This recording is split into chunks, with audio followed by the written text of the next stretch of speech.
오늘은 영적 계한의 은혜를 입자라는 말씀으로 함께 말씀을 나누도록 하겠습니다. 여러분은 혹 그 가수 인순이 님의 그 거위의 꿈이란 노래 아시죠? 한참 막 유행했던 노래인데 실제 그 거위는 자라면 자랄수록 거의 그 날 수 없다고 그럽니다. 너무 일찍 올려주셨어요. 거인은 대개 뭐 식용이나 뭐 어떤 애완용 그렇게 집을 잘 지킨다 그래요. 그리고 구스다운이라고 그러죠. 이렇게 해서 그 겨울철 그 의료 충전재로 이렇게 좀 사육되는데 그 중에서도 이제 거의 간으로 만든 그 푸아그라라고 하는 게 세계 3대 진미 중에 하나라고 그래요. 좀 이게 서글퍼요. 이렇게 얘기 들으면 거의 꿈 이거 이렇게 노래 생각하다가 이런 얘기하면 좀 서글픈데 하여튼 맛은 일품이라고 그래요. 근데 이 거위의 꿈에 나오는 거위는 좀 달라요. 그래서 한번 들어보세요. 제가 좀 읽어드릴게요. 난 뭐 노래하고 싶었는데 제가 인순이 아니라서 난 꿈이 있었죠. 버려지고 찢겨 남노하여도 내 가슴 깊숙이 보물과 같이 간직했던 꿈. 혹 때론 누군가 뜬모를 비웃음 내 등 뒤에 흘릴 때도 난 참아야 했죠. 참을 수 있었죠. 그날을 위해 늘 걱정하듯 말하죠. 헛된 꿈은 독이라고. 세상은 끝이 정해진 책처럼 이미 돌이킬 수 없는 현실이라고. 그래요, 난 꿈이 있어요. 그 꿈을 믿어요. 나를 지켜봐요. 저 차갑게 서 있는 운명이란 벽 앞에 당당히 마주칠 수 있어요. 언젠간 나 그 벽을 넘고서 저 하늘을 높이 나를 수 있어요. 이 무거운 세상도 나를 묶을 순 없죠. 내 삶의 끝에서 나 웃을 그날을 함께 해요. 이런 가사예요. 이렇게 인순이 노래를 부를 때는 그냥 넘어가던 가사인데 이렇게 딱 이렇게 음미해 보면 되게 이게 의미가 있어요.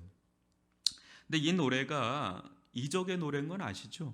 원래. 근데 이 대중의 인기를 끌 수 있었던 것은 노래 자체가 마치 그 인순이란 혼혈 가수의 인생을 보여주는 것 같아서 실은 더 어필이 됐던 노래죠. 이 사람들의 그 지독한 그 편견의 벽을 넘어설 때 그 벽 너머에는 지금까지 그 마주하던 세상과는 다른 차원의 세상이 열려짐을 보는 것이죠.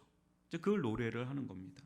여러분, 이 노래와 오버랩되는 어떤 소설이 있다면 높이 나는 새가 멀리 본다. 가장 높이 나는 새가 가장 멀리 본다는 문장으로 유명한 리차드 바크가 쓴 갈매기의 꿈입니다.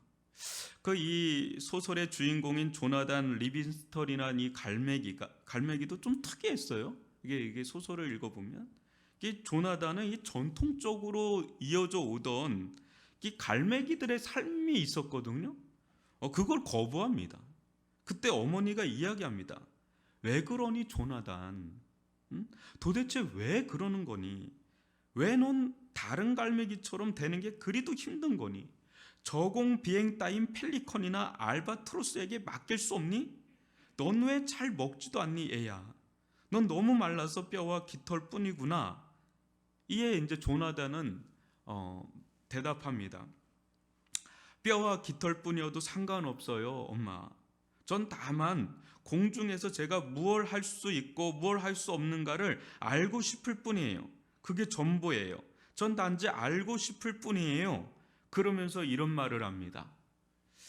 세상에서 가장 어려운 일은 하나의 새가 스스로 자유롭다고 인식하게 만드는 일이야. 그가 조금만 시간을 할애하여 연습에 열중하면 그 자유로움을 입증할 수 있을 텐데 그 일이 왜 그렇게 힘든 일일까? 이런 넋두리를 합니다. 여러분, 늘 살아온 그 삶의 이 방식과 틀이 있잖아요. 그걸 깨고 전혀 다른 삶의 길이 있음을 새롭게 인식하는 것이야말로 가장 그게 어렵고 그게 기적 중에 기적이라는 거예요. 사육된 거위가 아닌 자연 본 그대로의 거위, 또 늘 익숙한 틀에 갇힌 비둘기가 아닌 또 갈매기 비둘기래네요. 삶에 익숙한 틀에 가지고 어떤 갈매기가 아닌 그 갈매기 본연의 그 모습으로 돌아가는 길은 인간 본연의 모습에 대한 질문이기도 합니다. 지금 우리의 모습은 자신도 그 모르게 이 세상이 규정하고 길들인 그 마치 사육된 그런 모습은 아닌가, 그런 생각 한번 해보셨어요? 여러분, 모든 제품이나 어떤 세상에서 던져주는 거 모든 거는 다 거기 뒤에는 계획이 다 있는 거 아시죠? 모든 건 다 그래요. 모든 어떤 뮤지컬을 가도 거긴 다 무대 장치는 다 메시지를 주고 있는 거거든요. 하물며 CF나 이런 거 다 찍어도 엄청난 자본이 들어간 데는 다 어떤 의도가 있는 겁니다. 여러분, 이 같은 세상에 너무 익숙해져 버린 나머지 세상을 날 수 있는 방법은 오직 이런 방식밖에 없다는 틀에 갇힌 것은 아닌가라는 거예요.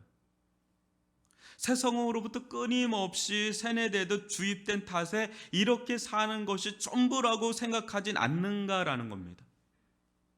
그러기에 전혀 다른 삶의 방식, 즉 이 믿음으로 사는 길은 마치 이단하요 이방인이요 바보 천치 같지 않나 이렇게 보는 거죠. 그때 믿음이란 이 날개를 아예 펼칠 엄두도 내지 못한 채 영적 태화를 겪다 흔적조차 찾아보기 힘든 것은 아닌가 질문을 던져보지 않을 수 없습니다. 이런 삶의 방식도 있지만 이런 삶의 방식도 있다라는 게 어때요? 이게 우리들이 이제 부딪히는 장면이에요. 사랑하는 성도 여러분, 이 세상에 본래 주인, 원주인, 진정한 주인은 누구입니까? 하나님이십니까? 아님 바리새인과 헤롯으로 대변되는 세상 통치자들입니까? 어때요? 말은 하나님이지만 강력한 영향력을 발휘하는 세상 지배계층 또 실세들인 어떤 바리새인과 헤롯이 주인처럼 보이지 않습니까? 그게 더 크게 보이지 않느냐는 거예요. 오늘날로 말하자면 대통령을 위시한 이 정치가들이나 이 막대한 부를 주물럭거리는 세상을 컨트롤해 나가는 경세가들이 더 크게 보이지 않느냐는 겁니다. 그들이 한마디 하면 덜덜덜덜 떨고 따라가야 되고 하나님의 말씀은 어디로 증발됐는지 모르고 그냥 잠시 아멘할 뿐이지 나아가면 금방 증발해버리는 하나님의 말씀보다 그네들의 뚱뚱뚱 때려주는 말씀이 더 크게 들리지 않느냐는 거예요. 누가 이 세상의 주인이고 누가 이 세상을 함부로 불법 점령한 것이냐는 거예요. 제가 이 말하면 미쳤다 그럴 거예요. 세상 사람들은 아마 댓글 쭉 달릴 겁니다. 미친 거 아니야 저? 이런 거죠. 이거 된 거 아니야? 세상을 바라보는 눈이 이러다 보니 어떻습니까? 주인이 아닌 자들이 주인 노릇하는 오도된 세상을 보고 이것이 전부라고 우리는 생각하는 게 아니냐는 거예요. 거기에 익숙해졌고 사육됐고 길들여져 있는 거 아니냐는 거예요. 여러분, 요한복음 1장 9절로 11절을 저와 여러분이 한 절씩 읽고 우리 온라인으로 보는 분들도 한 절씩 읽어주셔서 참여하면 좋겠습니다. 참빛 곧 세상에 와서 각 사람에게 비추는 빛이 있었나니 그 세상에 계셨으며 세상은 그로 말미암아 지은 바 되었으되 세상이 그를 알지 못하였고 자기 땅에 오매 자기 백성이 영접하지 아니하였으나. 그래요. 이게 그거예요. 이게 예수님의 모습이에요. 예수님은 기존 세상의 어떤 질서와 틀과는 다른 본래 있어야 할 질서와 틀을 가지고 들어오셨습니다. 그런데 오도된 세상에 익숙해져 버린 눈으로 보면 이는 어느 때는 매우 현실적이어 보이지만 어느 때는 매우 이질적이고 비현실적으로 다가오는 거예요. 그러니까 부딪히는 거, 어느 때는 환호하다가 어느 때는 부딪히는 거예요. 그때 이해할 수 없음과 그 낯설음은 예수님이나 그분의 말씀이나 삶이 이상한 게 아니라 오히려 그 이해하지 못하고 낯설은 만큼이나 세상과 우리가 정상궤도에서 꽤나 이탈해 있음을 보여주는 척도가 아니냐는 겁니다. 그러기에 주님은 계속해서 우리에게 들으라, 보라, 깨달으라 말씀하십니다.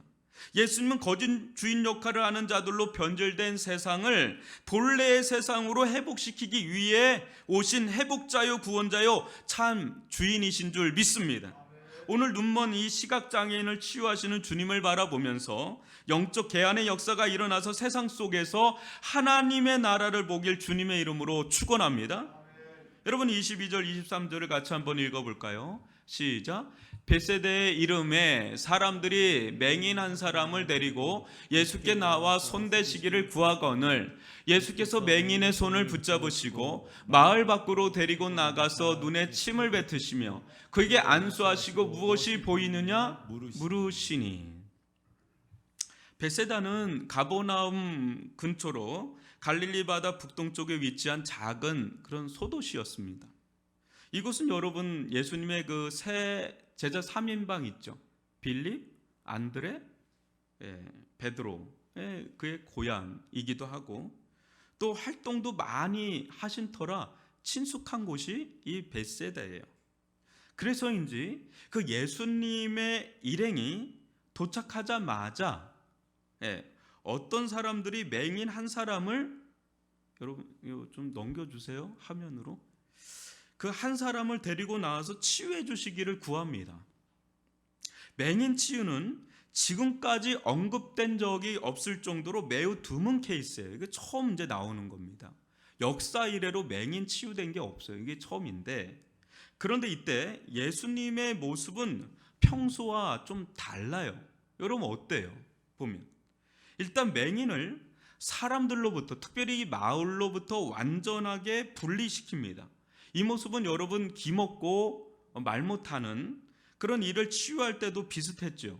근데 더군다나 치유가 끝난 후에도 이 기조가 풀리지가 않아요. 여러분 26절을 한번 보세요.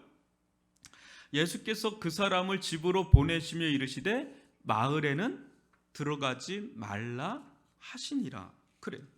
사랑하는 성도 여러분, 우리가 생각할 때는 놀라운 이적과 기적이 나타났으면 동네방네 나팔을 부려야 하는데 또 숨기는 것보다는 드러내는 것이 훨씬 나은 거 아닌가요? 그래야 어때요? 더 많은 사람들에게 예수님 정말 대단한 분이시다라고 어필도 하고 영향력도 커져서 전도도 되는 거 아닙니까? 그런데 마을과 완전히 분리하라, 마을과 완전히 차단하라 하면 이거 어떻게 되는 거예요? 여론 형성은커녕 소문도 나지 않으니까 이 호기를 너무 아깝게 버리는 것 같지 않느냐는 거죠. 그럼에도 불구하고 예수님은 이 사람을 굳이 왜 이 마을과 격리시키고 심지어 들어가지도 말라 하였을까? 이는 언뜻 보면 예수님께서 마을을 부정적으로 보는 것처럼 보여요. 마을에 대해서 좀 부정하게 보는 것 같아요. 실제 예수님이 이 벳세다라는 마을을 매우 부정적으로 묘사한 적이 있어요. 여러분 마태복음 11장 20절로 24절을 저와 여러분이 또 한 절씩 교독해 보겠습니다. 예수께서 권능을 가장 많이 행하신 고을들이 회개하지 아니하므로 그때 책망하시되 화 있을진저 고라시나 화 있을진저 벳세다야 너희에게 행한 모든 권능을 두로와 시돈에서 행하였더라면 그들이 벌써 베옷을 입고 제에 앉아 회개하였으리라. 여러분 구약의 두로와 시돈은 하나님 심판의 제1번지였는데 그거보다 더한 데가 어디라고 그래요? 이 벳세다라고 그래요. 22절 읽습니다. 내가 너에게 이르노니 심판날에 두로와 시돈이 너희보다 어때요? 견디기 쉬우리라. 그 다음 가버나움아 내가 하늘에까지 높아지겠느냐 음부에까지 낮아지리라. 내게 행한 모든 권능을 소돔에서 행하였더라면 그 성이 오늘까지 있었으리라. 내가 너에게 이르노니 심판날에 소돔 땅이 너보다 견디기 쉬우리라 하시니라. 이 가버나움과 이 벳세다는 가까이 있었거든요. 소돔은 어때요? 아주 불심판의 대명사잖아요. 거기보다 더한 데가 가버나움과 벳세다. 왜요?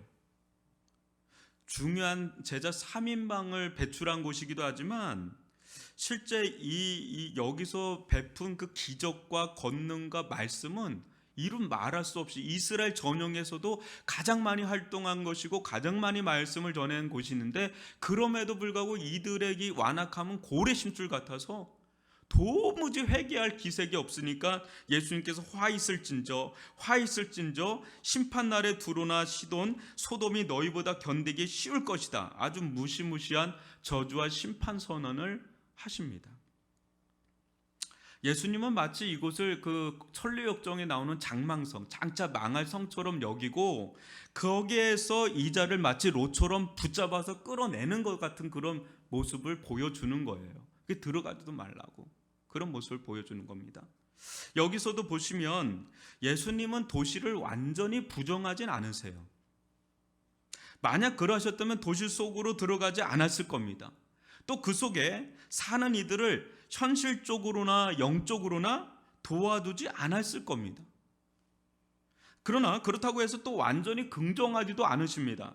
만약 그러하셨다면 이 사람을 굳이 도시에서 철저하게 분리해 구분짓지 않았을 겁니다. 예수는 누구보다 이 도시의 그 실체, 이 정체, 이걸 잘 아셨던 거죠. 도시는 한마디로 헤롯과 바리새인의 누룩의 총체, 그들의 절대적 영향권 아래에 있는 중심지요 집약체로 본 거예요. 사랑하는 성도 여러분, 헤롯과 바리새인으로 대변되는 이 세상 통치자들이 지배하는 이 도시의 가장 두드러진 특징이 무엇입니까? 여러분, 도시의 가장 두드러진 특징이 뭐죠? 영적으로 보면 하나님을 이 세상에서 완전히 몰아내는 이 배제성, 배타성이 그거예요. 하나님을 인정 안 합니다. 배타적으로 밀어내죠. 배제해버립니다. 모든 사안에서 하나님을 인정하지 않고 배제합니다. 여러분, 뭐 정부에서 코로나 사태 있는데 하나님이 어떻고 저떻고 그런 얘기 할 수 있어요? 못하죠. 배제해버린다고요. 그것을 성경은 한마디로 불신앙의 세계라고 그러죠. 불신앙의 세계. 만약 하나님을 인정이라도 한다면 세상은 지금까지 쌓아 올리고 추구한 모든 것이 바벨탑처럼 한순간에 무너질 거라 생각합니다. 끔찍하다고 생각해요. 어떻게 하나님을 끄집어들일 수가 있느냐. 아주 끔찍한 얘기하지 말라고 하죠. 그건 비과학적이고 비이성적이다 이렇게 얘기를 하는 거죠. 오늘날 세상의 두드러진 특징은 그 시편 14절 1절에 나온 것처럼요, 어리석은 자는 그의 마음에 이르기를 하나님이 없다 하는도다. 그들은 부패하고 그 행실이 가증하니 선을 행하는 자가 없도다. 그래.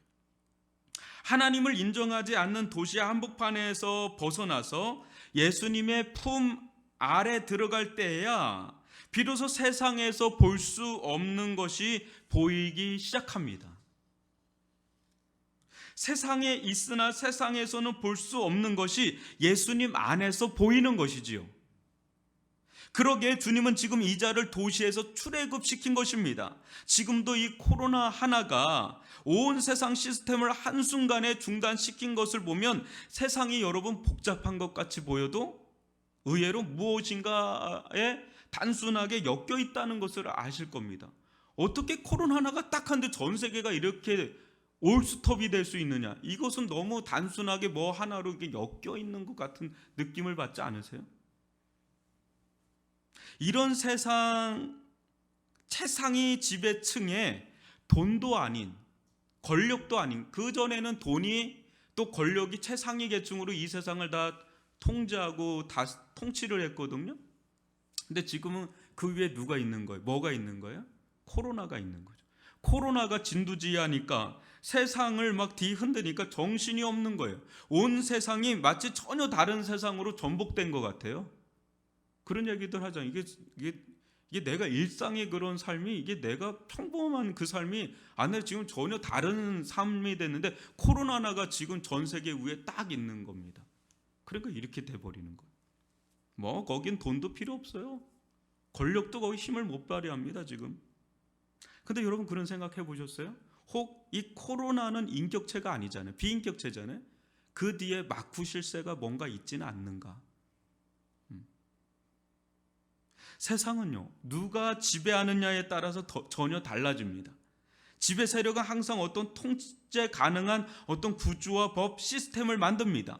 세상의 주요, 은혜의 주이신 예수님께서 지배하시느냐, 세상 권세자들이나 돈이나 법이 지배하느냐에 따라서 세상은 완전히 달라집니다. 여러분도 아시다시피 이 맹인 또한 이런 세상에서 태어났고 자랐고 그 공기를 마시며 산 자입니다. 그러나 그 속에서 그는 매우 지옥 같은 어떤 나날을 보내기도 했을 겁니다. 맹인으로 감수해야만 하는 인생의 그 굴곡진, 그 처절한 그 삶, 사람들의 그 멸시와 천대, 조롱과 비웃음, 이렇게밖에 살 수 없는 인생의 어떤 한가 그 슬픔, 원망과 그 분노, 또 절망과 낙심, 마지못해 사는 자요, 죽지 못해 사는 자일 수 있습니다. 그럼에도 그곳을 감히 벗어날 수 없어요. 이 세계에서 벗어났다간 정말 죽으니까 말이죠. 감히 거위의 꿈을 꿀 수도 없고 감히 갈매기의 꿈을 꿀 수도 없는 게 이 맹인이었어요. 예수님은 이런 그를 마을 밖으로 데리고 나가 눈에 침을 뱉으시고는 안수하셨습니다. 그리고는 무엇이 보이느냐 하십니다. 그리고 그는 사람들이 보이나이다, 나무 같은 것들이 걸어가는 것을 보나이다, 그렇게 합니다.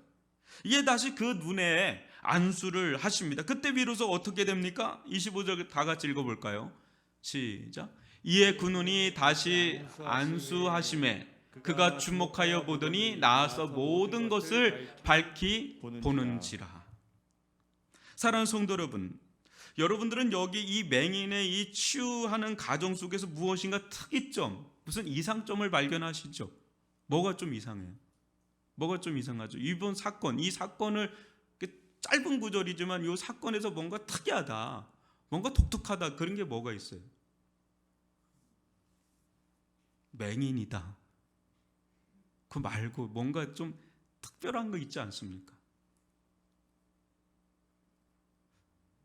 정신을 차리고 들으셔야 돼요. 뭔가 이렇게 예수님의 패턴에서 뭔가 다른 패턴이 있는 거예요. 뭐죠? 그렇죠, 그거죠. 두 번에 걸친 치유 과정이에요. 자칫 예수님께서 능력이 부족해서 두 번에 걸쳐 안수한 것처럼 비춰질 수 있는 상황 아닙니까? 뭔가 능력이 좀 딸려서. 그전에는 단 한 번에, 그것도 말씀 하나로 모든 역사를 완벽하게 이루신 분 아닙니까? 근데 여기서는 마치 무엇이 부족한 듯 무엇이 보이느냐 물으시고, 또 완전히 낫지 않자 재차 또다시 손을 댄 그것을 보면서 정말 예수님의 능력이 뭔가 부족한 것일까? 아니면 여기에 예수님의 숨은 의도가 있는 것일까? 뭐 그렇게 그걸 또 대수롭게 여기십니까? 그냥 대수롭지 않게 그냥 넘어가세요. 뭐 그건 그럴 수도 있는 거죠. 이렇게 넘어가야 될 문제인가? 여러분, 이 부분을 어떻게 생각하세요?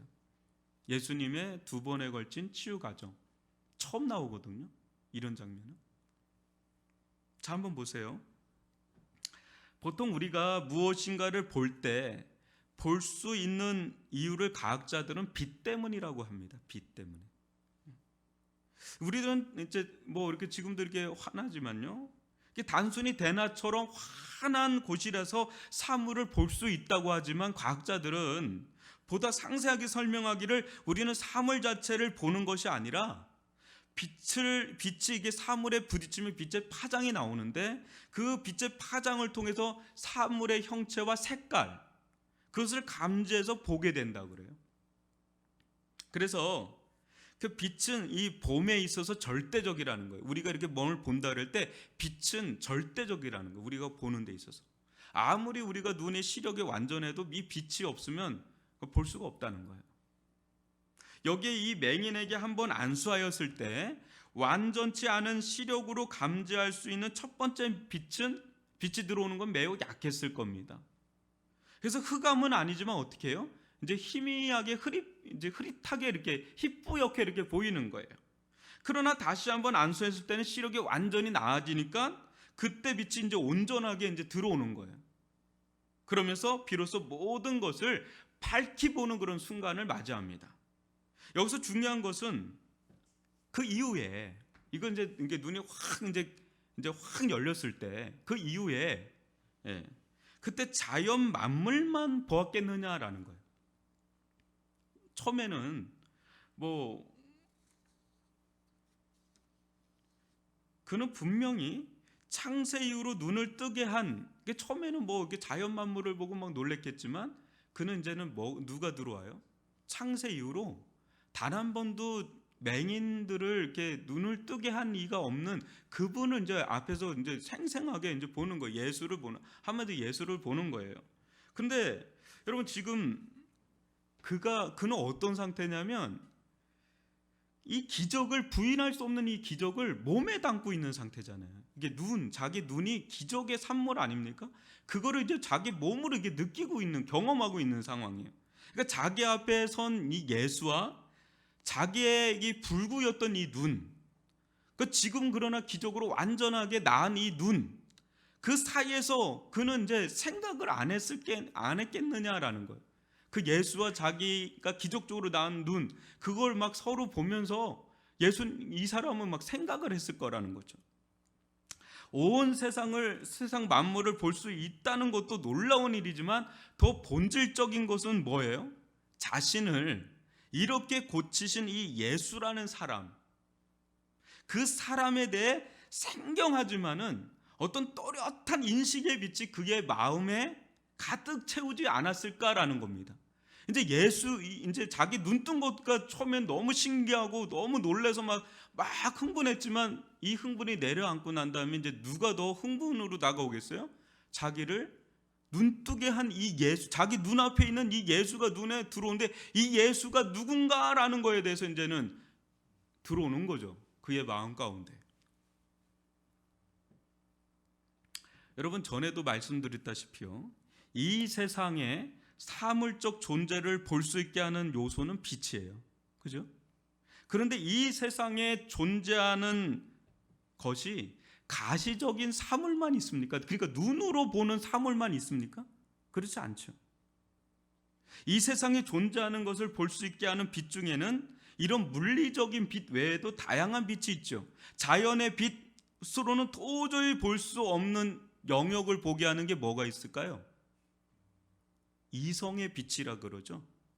이성이 빛난다 그러죠. 이성이란 빛이 있어요. 이성의 빛이 비칠 때 어때요?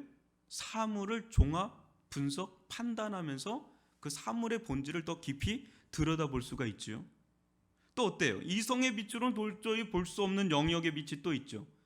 도덕과 양심의 빛이 있고 종교의 빛이 있고 영혼의 빛이 있어요.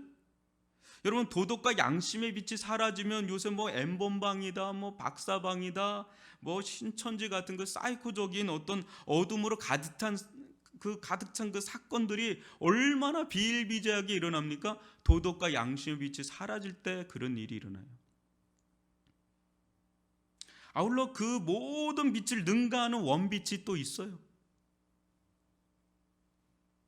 이 빛이 바로 온 세상 모든 것을 뛰어넘어서 온 우주를 포괄적으로 볼 수 있는 빛의 원천이에요. 그게 뭘까요?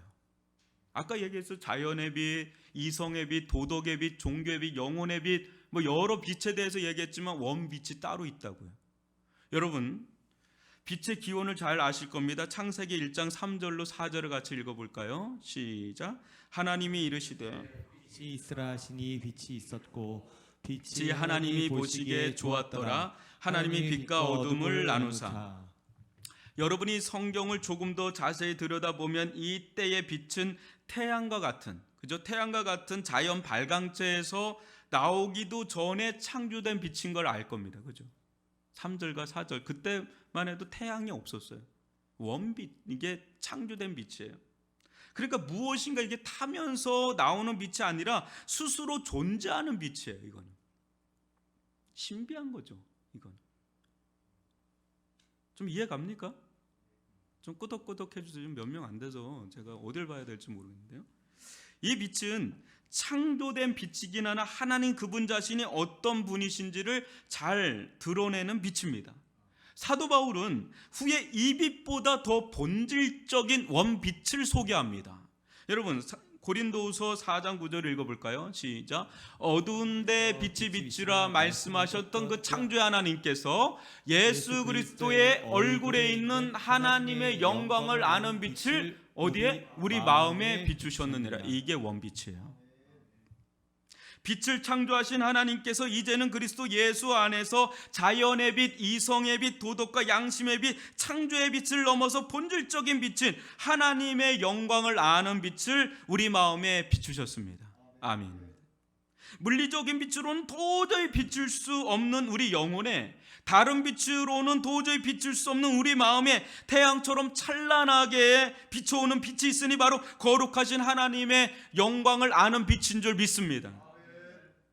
이 신령하고 거룩한 빛이 우리에게 비춰오면 어떤 일이 일어날까요?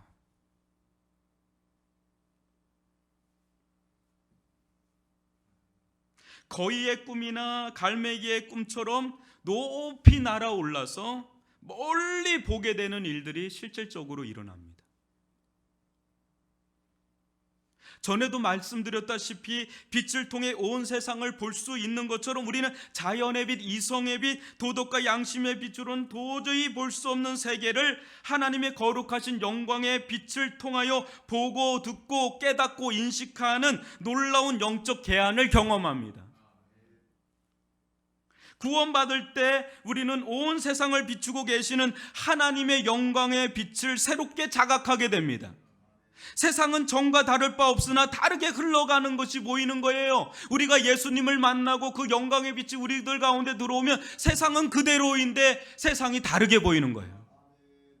온 세상의 진정한 주인이 눈에 들어오는 겁니다. 그전에는 세상의 헤롯과 바리새인 같은 자들이 이 세상을 통치하는 통치자라고 주라고 생각했는데 그게 아니라 이 세상을 창조하신 하나님이 눈에 보이고 그분이 이 세상의 주라고, 이 세상의 참 주인이라고 보이는 거예요.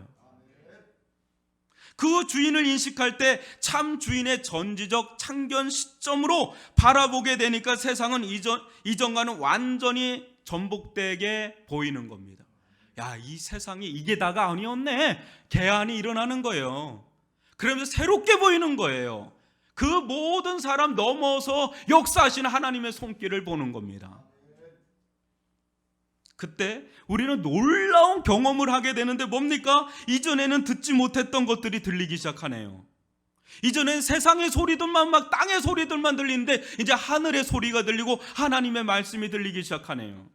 이전에는 보지 못한 것들이 보이기 시작합니다. 이전에는 이 현상적인 것들이 다라고 생각했는데 그 너머 피안의 세계, 영혼의 세계가 눈에 들어오기 시작하는 겁니다. 이전에는 알지 못했던 것들이 이제 깨달아지기 시작하는 거예요. 예수님께서 그토록 깨달으라고 하신 것들이 깨달아지기 시작하는 겁니다. 하나님의 나라가 보이기 시작합니다.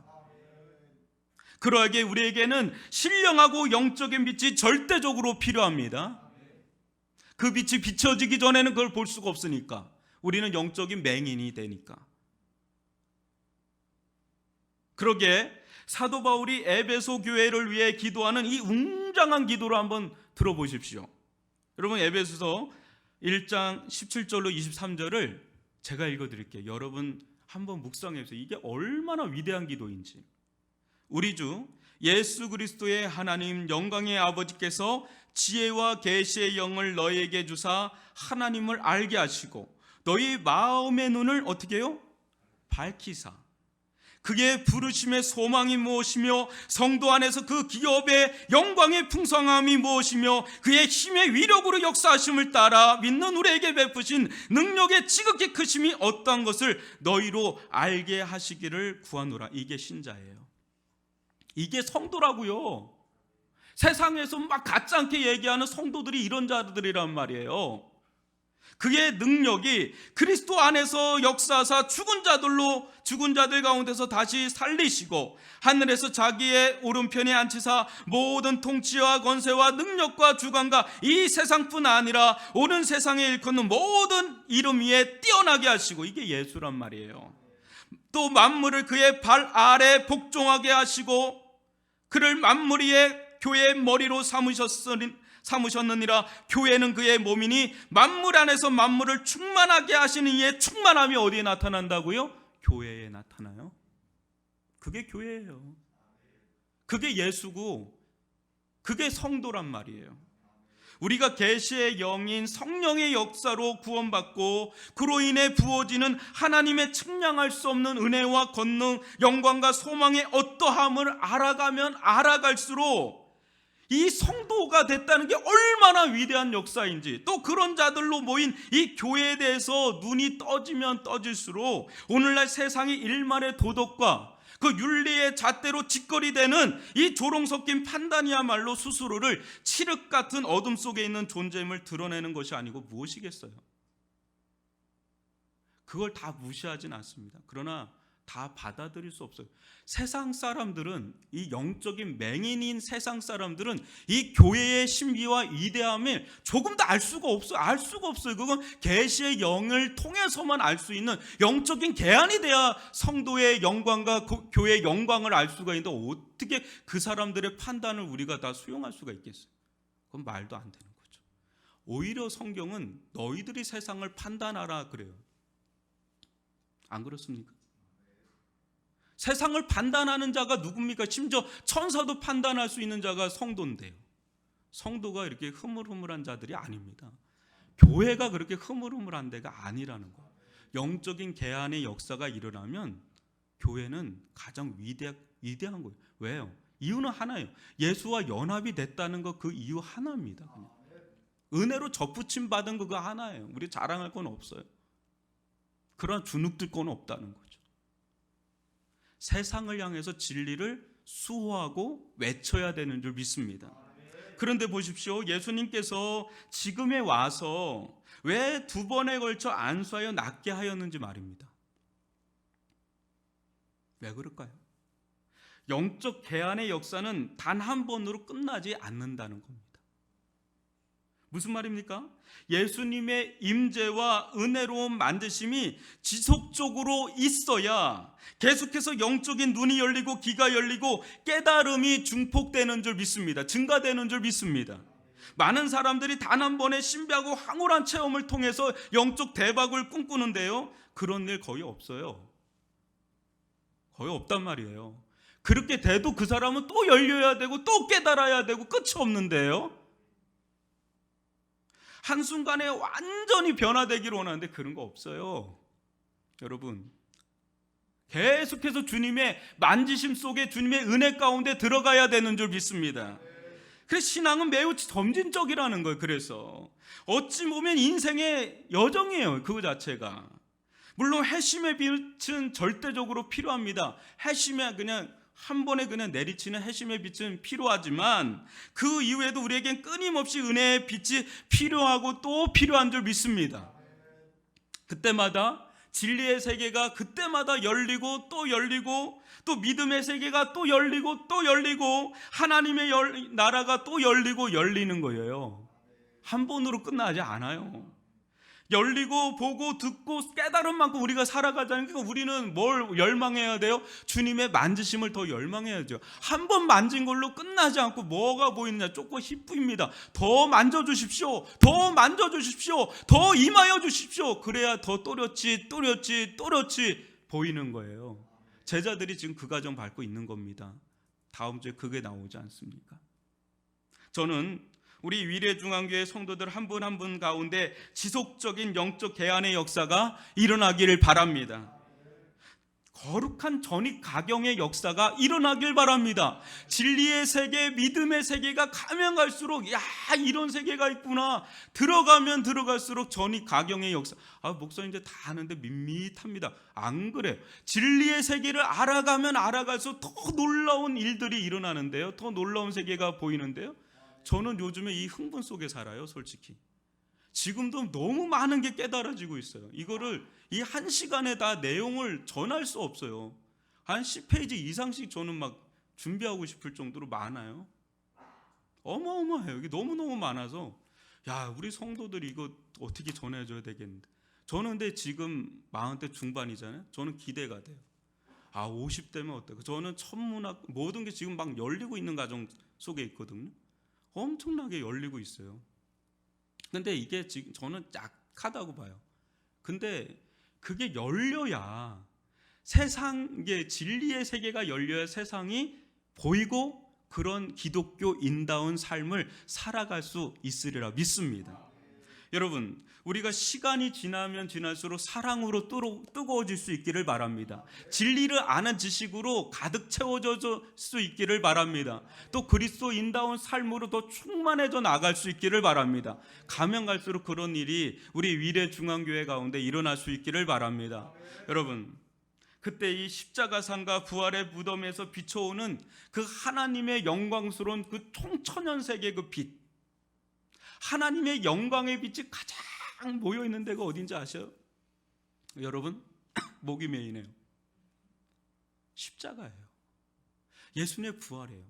그 프리즘을 통과하면 총천연색의 빛이 십자가에 있어요. 그러니까 십자가와 부활의 영광에 그 총천연색의 빛을 우리가 비침을 받으면 세상에 대해서 눈이 멀어져요. 여러분, 태양을 보면 눈이 멀어지잖아요. 진짜 빛을 강렬하게 받으면 눈이 멀어지잖아요. 근데 하나님의 영광의 빛을 우리가 비춤 받으면 세상에 대해서는 눈이 멀고 하나님에 대해서는 눈이 더 밝아지게 되는 줄 믿습니다. 그런 은혜를 누릴 수 있기를 주님의 이름으로 축원합니다. 영적 개안의 역사가 우리들 가운데 지속적으로 임하게 하여 주옵소서 기도하는 저와 여러분이 되기를 주님의 이름으로 축원합니다. 기도하겠습니다. 사랑의 하나님 아버지, 이 고난주간을 앞두고 또 부활절을 앞두고 저희들의 마음이 세상의 흉흉한 이 소식과 바라봄 속에 하는 온통 마음이 빼앗기는 것이 아니라 하나님의 영광의 빛을 비춤받기를 원합니다. 우리의 자연의 빛을 넘어서서 우리의 영혼까지 깊숙이 비춰줄 수 있는 것은 오직 하나님의 영광을 아는 빛인 줄 믿사오니 예수 그리스도의 십자가와 부활의 영광의 빛이 그 앞에 우리가 압도되어지게 도와주시고 그로 인해 세상에 대해서는 아버지 눈이 멀게 도와주시되 하나님을 향하여서 눈이 밝아지게 하여 주어서 그 빛으로 이 세상을 개안된 빛으로 이 세상을 보며 이 세상에서 들리지 않는 소리를 듣고 이 세상에서 보지 못한 걸 보고 이 세상에서 열리지 않는 세계를 여는 하는 그런 은혜를 누릴 수 있기를 원합니다. 하는 저희들 가운데 점점 더 깊은 은혜의 세계 가운데 그 은총의 세계 가운데 들어갈 수 있게 하여 주옵소서. 예수님의 이름으로 기도합니다. 아멘.